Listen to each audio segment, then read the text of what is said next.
శాస్త్రి గారు చాలా రోజుల క్రితం మన మన ఫ్రెండ్ చైతన్య ప్రసాద్ గారు లేరండి, లిరిక్ రైటరు. ఆయనతో నేను సరదాగా ఒక పద్యం రాయమన్నాను.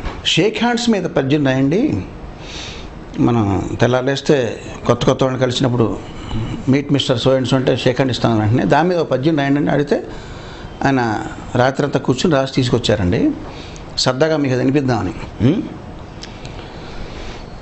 తలలోన పొలుసులై జిలపెట్టు చుండ్రును గోరార హాయిగా గోకు చేయి. తలలోన పొలుసులై జిలపెట్టు చుండ్రును గోరార హాయిగా గోకు చేయి. కళ్ళలో పుసులను వేళ్లతో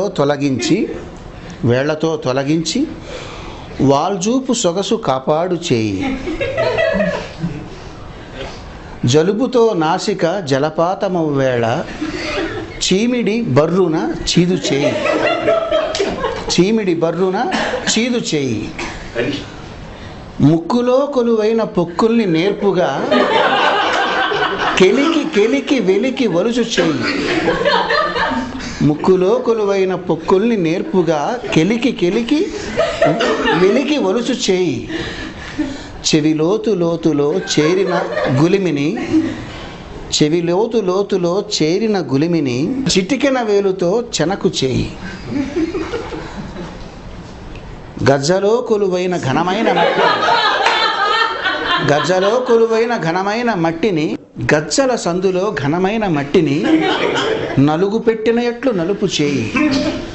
కురుపుల గాయాల దురదల్ని కడతేర్చ బరయంచు బరకు చేయి. మలమూత్రముల కంపు చెలరేగిపోకుండా పుడిసెడు నీళ్లతో కడుగు చేయి. లేదా అమెరికా వాళ్ళైతే టిష్యూ పేపరుతోన తుడుచు చేయి. అట్టి ఈ చేయి మర్యాద ఉట్టిపడగా నిన్ను తాకంగా ఇటు వచ్చుచున్నదోయి. ఎవని చేతిలో ఏముందో ఎవరికెరుక, 1000 రోగాల పుట్ట ఈ చేయి కనుక. చాలింక కరచాలనాలు చాలు, దండమెట్టిన వాడెరా ధన్యజీవి.